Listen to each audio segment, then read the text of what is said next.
लेकिन आपने एक टर्मिनोलॉजी सुनी होगी या एक दोस्ती सुनी होगी, वो है इंडिया इजराइल की दोस्ती। इसराइली काबिज हुए यरूशलेम के ऊपर, इन्होंने ना मुसलमानों को नमाज पढ़ने दी, मुंह पे लाते और गोलियां मारी इन्होंने मासूम मुसलमान माओ बहनों के। हिजबुल्लाह को आतंकी संगठन कहते हो, तो मुझे ये बताओ आजादी की तहरीक लड़ने वाला महात्मा गांधी महापुरुष कैसे हुआ? हमास और हिजबुल्लाह को वो मैदान आप संभालें, ये इंडिया का मैदान आज से मैंने संभाला। वो अगर इसराइल है तो ये ग्रेटर इसराइल है। के अंदर तुम पाकिस्तान के जितने शोहदा की तुमने तौहीन की, इनको भिखारी कहा, मैं तुमसे 2 साल के अंदर तुम्हारा वो हशर करूंगा कि तुम्हें किसी फौज की जरूरत नहीं, किसी जंग की जरूरत नहीं, और मैं तुमसे इन्हीं माओ बहनों से भीख मंगा के दिखाऊंगा, तुम्हें जो करना है करना। तो दोस्तों, आप लोगों को तो पता ही होगा पाकिस्तान में गधों की संख्या बहुत ज्यादा है। तो आज मैं आप लोगों के लिए लेकर आया हूँ पाकिस्तान से एक ऐसा ही गधा जो पाकिस्तान की न्यूज चैनल में बैठकर कह रहा है कि अगर हमास और हिजबुल्लाह आतंकवादी संगठन है तो महात्मा गांधी और भगत सिंह फ्रीडम फाइटर कैसे बन गए। और इस गधे के बच्चे ने भारत में रहने वाले 140 करोड़ लोगों को और भारत सरकार को 7 दिन का समय भी दिया है कि भारत सरकार और भारत में रहने वाले लोग इससे माफी मांग ले। इस सर फिर पागल हो गया, वरना 7 दिन बाद यह कोई रिसर्च पेश करने वाला है जिससे भारत की इकोनॉमी जो है वो डाउन हो जाएगी। हाँ, इसकी ये बातें सुनकर मुझे भी इसी तरीके से हंसी आई थी। तो वीडियो बहुत मजेदार होने वाला है और मैं ये आपसे वादा करता हूँ कि इस वीडियो को देखने के बाद आपकी हंसी नहीं रुकेगी। और वीडियो की लास्ट में आप लोगों के लिए एक सरप्राइज भी है, तो वीडियो को शुरू से अंत तक जरूर देखना। और आप लोगों की क्या राय है मुझे कमेंट में जरूर बताना। जी आओ, आज फैसल रजा आबदी तुमसे सवाल कर रहा है और मुझे इसका जवाब चाहिए तुम तमाम हिंदुस्तानियों से। सवाल तुम सबसे ये है, लबनान पे कब्जा किया शेबा फॉर्म आज भी इसराइल के कब्जे में, हाँ। लबनान का इलाका। हसन नसरुल्लाह साहब हिजबुल्लाह की सरबराही में जब अपना इलाका खाली कराने जाए जंग के लिए तो तुम उसको आतंकवादी कहते हो, हिजबुल्लाह को आतंकी संगठन कहते हो। तो मुझे यह बताओ आजादी की तहरीक लड़ने वाला महात्मा गांधी महापुरुष कैसे हुआ? अगर बशारुल असद अमरीकी अड्डों को बाहर निकालने के लिए ज़ैनबयून फातिमियून जो कि आले रसूल के मज़ारात का दिफा करे उसको आतंकवादी कहते हो, तो जवाहरलाल नेहरू तुम्हारे इंडिया की आजादी, अंग्रेजों से जंग लड़ने वाला और तहरीक चलाने वाला इनकलाबी लीडर कैसे हुआ?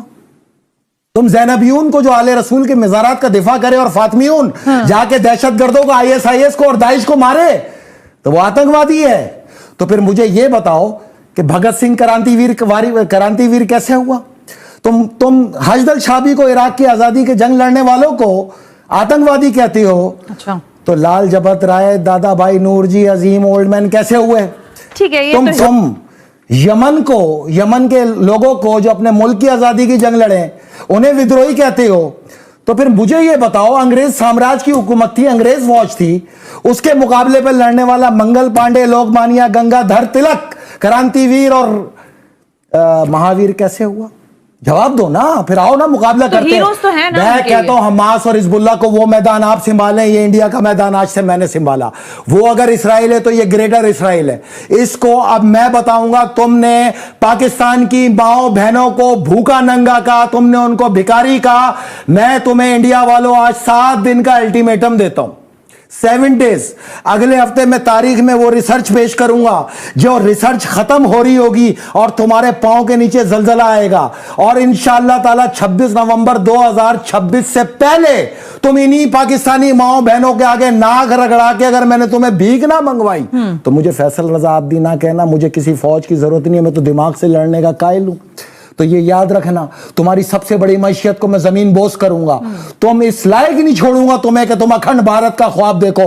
अच्छा, और आखिरी सवाल ये है मेरा, कश्मीर की आजादी की जंग लड़ने वाला हाफिज सईद और कश्मीरी मुसलमान तो आतंकवादी हो गए, और आजाद खालिस्तान की जंग लड़ने वाले जिसको तुम्हारी रॉ ने जाके कनाडा में कत्ल किया, हरदीप सिंह और सिखदोल सिंह जी, तुम क्या हो? फिर तुम भी दहशतगर्द हो। फिर बोलो इन पे लानत दो, अपने क्रांतिकारियों पे लानत दो, इन पे, इनको विद्रोही को, इनको आतंकवादी को। अगर वो आतंकवादी है तो ये इनकलाबी कैसे हो गए, ये क्रांतिवीर कैसे हो गए? क्या दुनिया में सारी इंसानियत तुमने सिमा के रखी हुई है? चंद टके यहूदी टके आने के बाद अपनी औकात भूल जाने वाले इंतहा पसंद हिंदुओं, 7 डेज, 7वें दिन वो रिसर्च आएगी जिस पर अमल होगा। और ये आसमान की तहरीरों में लिखा है कि 2 साल के अंदर तुम पाकिस्तान के जितने शोहदा की तुमने तौहीन की, इनको भिखारी कहा, मैं तुमसे 2 साल के अंदर तुम्हारा वो हशर करूंगा कि तुम्हें किसी फौज की जरूरत नहीं, किसी जंग की जरूरत नहीं, और मैं तुमसे इन्हीं माओ बहनों से भीख मंगा के दिखाऊंगा, तुम्हें जो करना है कर लो। ये चलेंगे 7 तो, days। हाँ, ये आलम इस्लाम से माफी मांगो, मैं हमारे शोहदा से माफी मांगो, हमारी माओ बहनों से माफी मांगो, पाकिस्तान के अजीम लोगों से माफी मांगो जिन्होंने हमेशा इंसानियत को सबूत दिया। 1 लाख लाशें दी हमने दहशतगर्दों के सामने, जिसमें दाइश भी था, ISIS भी थी, तालिबान भी थे, और तुमने इनकी तौहीन की। मैं वॉइस ऑफ शोहदा का तर्जुमान हूं। मैं जहां जहां अहले हक शहीद होंगे, अगर तुमने उनकी तौहीन की तो मैं तुमसे टकराऊंगा। और सुने, 7 दिन के अंदर आलम इस्लाम से माफ़ी मांगो, इन तमाम हिंदुओं से, इन तमाम दीगर मज़ाहिब से ये दरख्वास्त करते हैं कि ये हमारे शोहदा की तौहीन, इन हुर्रियत पसंदों की तौहीन की गई है, इनको दहशतगर्द कह के आलम इस्लाम की तौहीन की गई है। माफ़ी मांगो, नहीं तो 7 डेज नेक्स्ट प्रोग्राम के अंदर ये रिसर्च आई। मैं इसकी इज्जत किया है कि आप इंडिया के हवाले से मजीद कुछ रिसर्च देंगे इंशाल्लाह। So 7 let's दिन see। है, 7 दिन में आलम इस्लाम से माफी मांगो, और खास तौर पे पाकिस्तानी माओ बहनों और मजलूमों से जो लेकिन जो तौहीन तुमने सोशल की मीडिया है। प्रोपेगेंडा इंडिया की जानिब से भाई है, ये हमारी साइट्स को बंद ही इंडिया में किया जा रहा है।